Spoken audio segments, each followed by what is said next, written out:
On May 19, 1845, two of Britain's most advanced ships departed England carrying 129 men into the Arctic. They were equipped with 3 years of food, revolutionary steam engines, reinforced hulls, and the finest crew the Royal Navy could assemble. Their mission, to conquer the last unmapped section of the Northwest Passage and claim glory for the British Empire. Not a single man returned.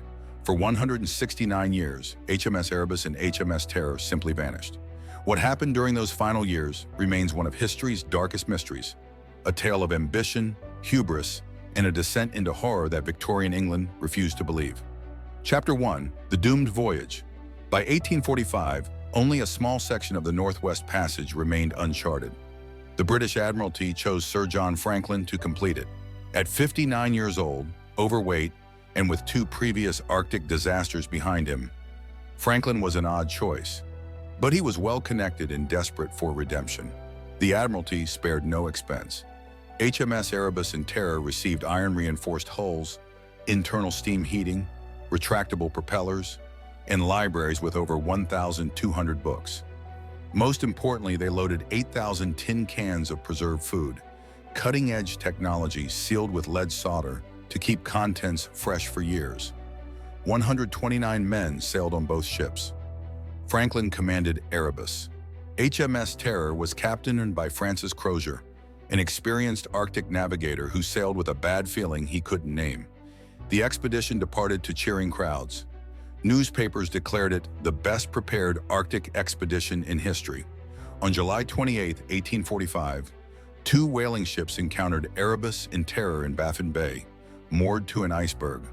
This was the last time Europeans saw Franklin or his crew alive. Complete silence followed. No messages, no signals. The Arctic had swallowed 129 men without a trace. Chapter 2. The Search in the Note. By 1847, Franklin's wife, Lady Jane, began pressing for a search. Her relentless advocacy forced the government to launch the most extensive search effort in British naval history. Over 30 expeditions combed the Arctic between 1848 and 1859. In 1850, searchers found 3 graves on Beechey Island: John Torrington, John Hartnell, and William Brain. All died in early 1846. But there were no messages, no clues about where the expedition went next.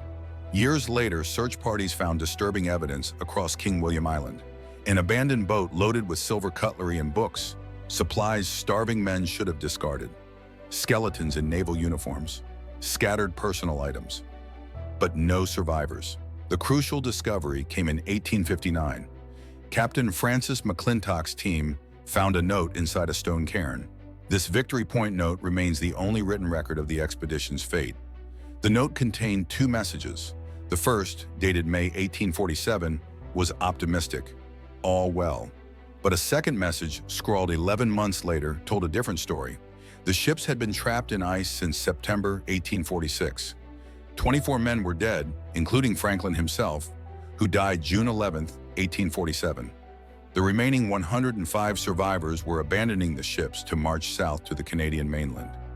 105 men, already weakened, attempting to walk hundreds of miles across one of the harshest environments on Earth. Chapter 3. The Truth No One Believed. Throughout the search, Inuit people provided detailed accounts. They reported encountering starving white men dragging boats over ice.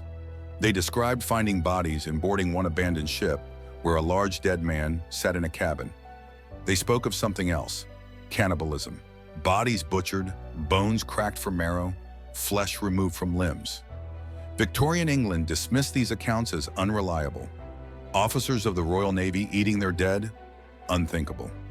Decades later, bones recovered from King William Island proved the Inuit right. Cut marks consistent with butchering, skulls cracked open, pot polish on bones from boiling. The starving men had consumed their dead. Inuit oral histories also preserved precise information about where the ships sank. This knowledge, passed through generations, would prove accurate 160 years later. Chapter 4. Poison from Within. In 1984, researchers exhumed the 3 bodies from Beechey Island. The permafrost had preserved them remarkably well. Analysis revealed something shocking: extremely high levels of lead in their tissues. The source? Those 8,000 tin cans sealed with lead solder. Lead poisoning causes confusion, weakness, paranoia, impaired judgment. The men were slowly poisoned by their provisions. This could explain bizarre decisions, dragging boats loaded with silverware instead of just food, marching away from known food caches. But lead wasn't the only killer. Evidence showed severe scurvy, vitamin C deficiency causing teeth loss, non-healing wounds, debilitating pain. Despite 3 years of food, the tin provisions contained no fresh vegetables. The men were starving for nutrients while their stomachs were full. Add tuberculosis, pneumonia, frostbite, and the psychological horror of watching companions die while trapped in ice with no rescue. The expedition was systematically destroyed by contaminated food, scurvy, disease, and an unforgiving environment. Chapter 5. The ships emerge. For 160 years, the ships remained lost. The Canadian government searched for years using sonar, underwater drones, satellite imagery. Then modern searchers incorporated Inuit knowledge. Oral histories dismissed for generations, guided teams to specific areas. On September 7, 2014, searchers found HMS Erebus sitting upright in 11 meters of water. After 169 years, the ship remained largely intact. Cannons on deck, the wheel ready to turn, personal artifacts everywhere. 2 years later, September 2016, they located HMS Terror in Terror Bay. A local Inuit hunter named Sami Kogvik had spotted what appeared to be a mast years earlier. His dismissed account helped direct the search. Terror's preservation was stunning. Cabin doors closed, drawers intact, furniture in place. The galley stove contained dishes. Officers' cabins held personal items exactly where they'd been left. But the locations shocked researchers. The Victory Point note stated ships were abandoned northwest of King William Island.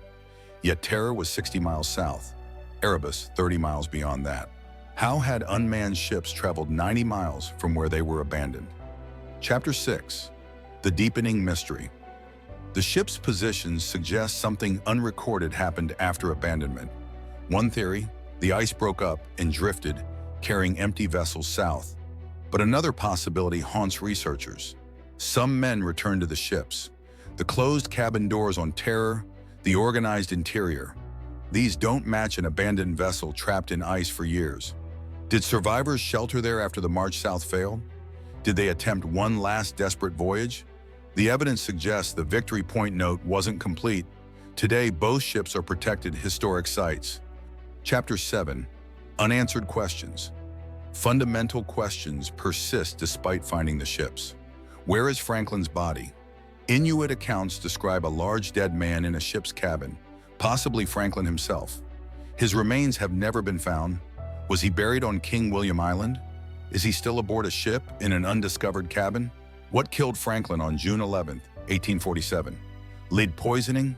Tuberculosis? Scurvy? Heart attack? The note simply states he died. How many men survived to abandon the ships? The note says 105, but how many made it off the ice? How long did the strongest survive? The farthest south remains have been found is Adelaide Peninsula. Did anyone make it farther? Most haunting. What were the final days like for the last survivors? Who was the final man alive, and how long did he endure before death claimed him? If this deep dive into one of history's greatest mysteries fascinated you, please like this video and subscribe to The Hidden Vault for more explorations of hidden history and unsolved mysteries. Hit the notification bell so you never miss our investigations into the events that time tried to bury. What lost expedition or mysterious disappearance should we explore next?